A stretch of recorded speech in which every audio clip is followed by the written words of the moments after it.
Lokayukta office కాడ ఉన్నాను. ఈరోజు నెల్లూరు జిల్లా కోవూరు తాలూకా జొన్నవాడ గ్రామం శ్రీ మల్లికార్జున స్వామి కామాక్షి తాయి దేవస్థానము సంబంధించి లోకాయుక్తని పిటిషన్ వేశాము. ఈరోజు వాయిదా నిమిత్తం కర్నూలుకు వచ్చినాము. నేను దొన్నాడ కామాక్షి తాయి అమ్మవారి గుడిలో మా కుటుంబం మొత్తం వంశపారంపర్య భక్తులము. ప్రస్తుతం ఉన్న ఈవో గారు శ్రీనివాసరెడ్డి గారు మొన్న దసరా బ్రహ్మోత్సవాల టైంలో అతను చట్టానికి విరుద్ధంగా ఆలయ నిబంధనల విరుద్ధంగా భక్తులను చాలా ఇబ్బంది పెట్టినాడు.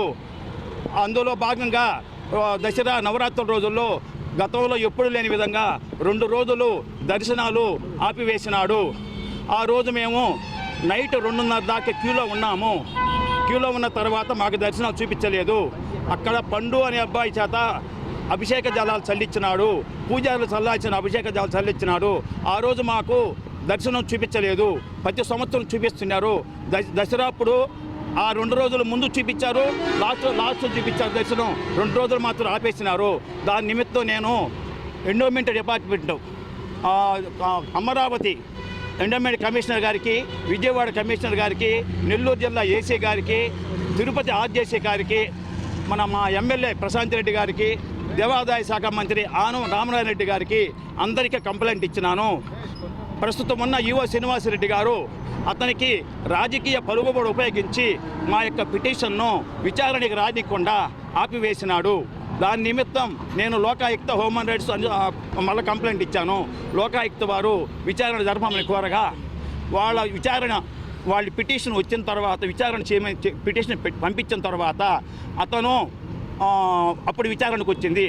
ఆ విచారణ అధికారి డిప్యూటీ కమిషనర్ పెంచలకోన శ్రీనివాసరెడ్డి గారు, ఆయన మీద చాలా కేసులు నేను విలేకరులు కూడా అడిగారు. జొన్నవాళ్ళు ఇక్కడ లోకాయుక్తల కేసులు నేను విలేకరులు అడిగారు.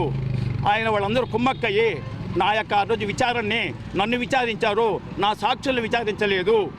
వాళ్ళందరూ ఒకే డిపార్ట్మెంట్ కాబట్టి వాళ్ళందరూ కుమ్మక్కయ్యి నా యొక్క నేను ఇచ్చిన కంప్లైంట్ని నీరుగార్చే విధంగా ప్రవర్తించినారు. దాని మీద కూడా నేను లోకాయుక్త వారికి కంప్లైంట్ ఇచ్చినాను. నా పేరు రాజా మల్లికార్జునరావు.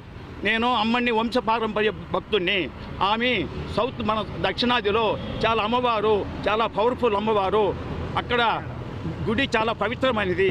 ఆమె దగ్గర నిద్ర చేసిన భక్తులు కోరిన కోరికలు తీర్చే తల్లి, మహా గొప్ప వ్యక్తి ఆమె. అందులో భాగంగా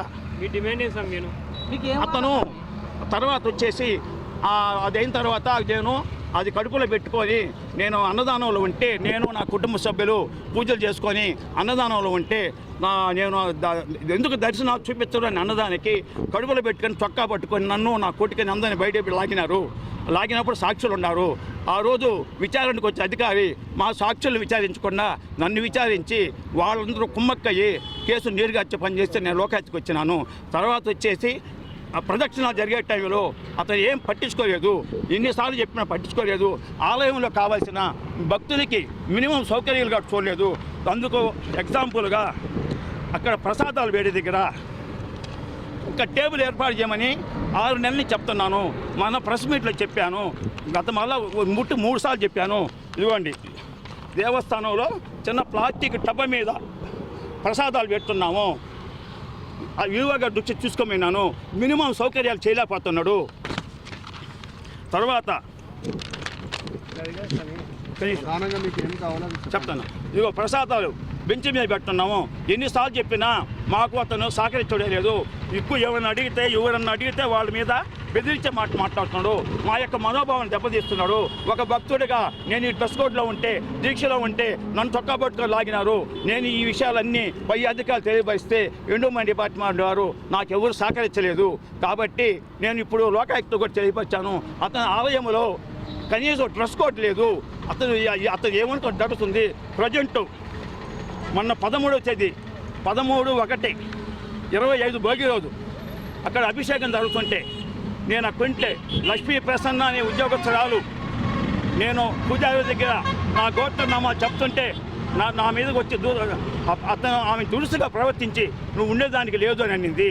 నేనేం తప్పు చేశానమ్మా, నేను ఇక్కడ నా గోత్రనామా చెప్పడానికి వచ్చాను, అభిషేకాన్ని పాల్గొనడానికి వచ్చాను అని చెప్పినాను. ఆమె యువ గారికి చాలా ముఖ్యము. ఆమె అక్కడ ఉద్యోగం చేస్తుంది. ఆమె చీరలు ఇచ్చే డిపార్ట్మెంట్లో ఉంటుంది. ఆమె నెలకి 5 రోజులు డ్యూటీకి రాదు.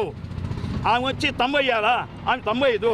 ఆ లక్ష్మీ ప్రసన్న మీద విచారణ జరిపి చర్య తీసుకోవాలని కోరుతున్నాము.